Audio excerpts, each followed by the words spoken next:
To complete the sentence using the STVDO, the boy kicked the ball. So this is now your complete sentence wherein the boy there is a subject.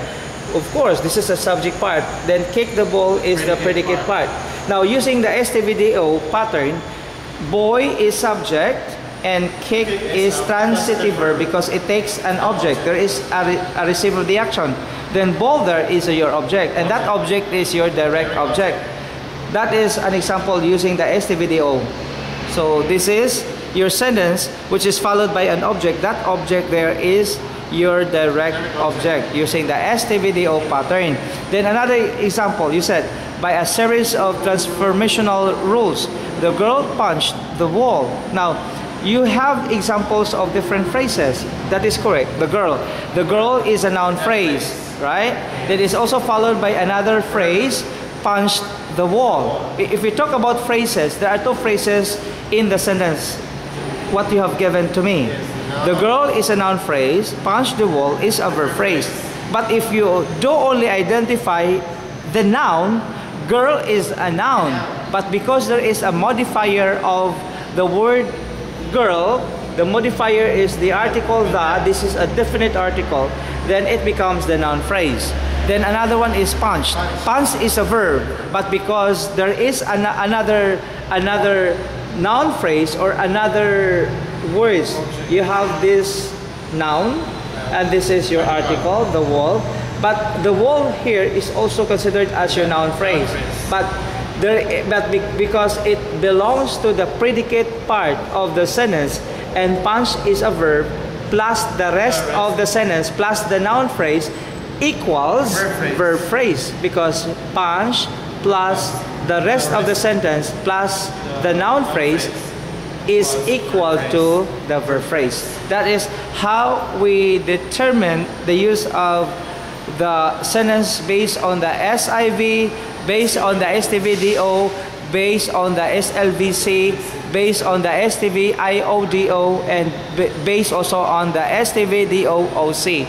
So all of them are part also of the linguistics of meaning and grammar in the study of the introduction to stylistics.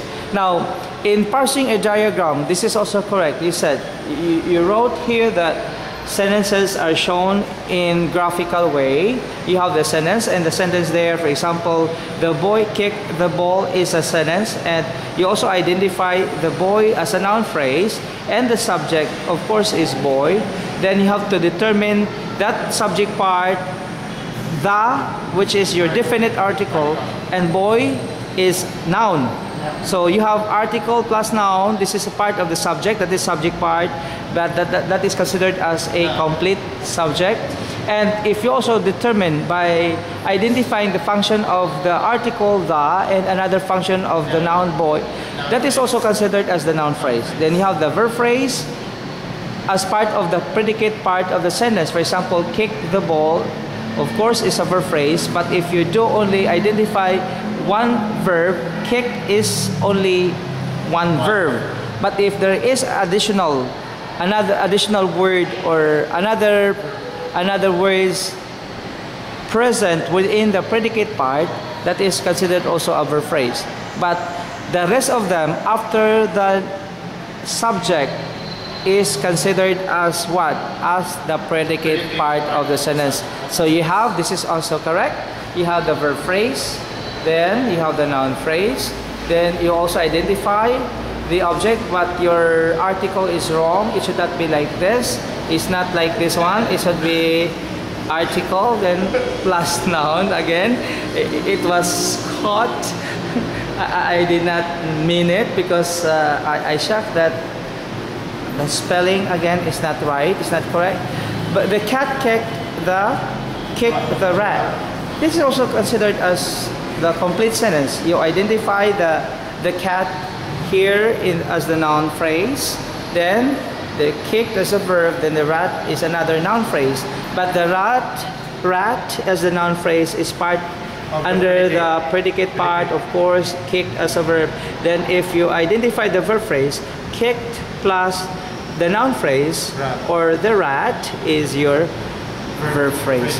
Okay, final say, Wilton. I don't add more questions because I know that you learned so much also from this subject, everything in this introduction to stylistics about the expansion of grammatical structures, linguistics of meaning and grammar, everything, the components of grammar.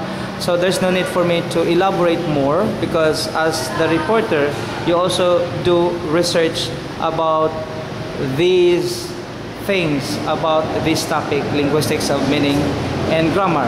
So what is now your final say? Okay, I would say that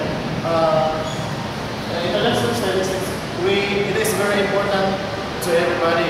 So in communications and in sentences and to another aspects. So I learned a lot about this topics from the beginning to the end. So I am thankful to Dr. for giving me the chance to deliver the sentences or deliver this topic. So because without this, I no longer I can understand directly or can understand more because we already deal with the grammar. We cannot go beyond about statistics. Thank you so much.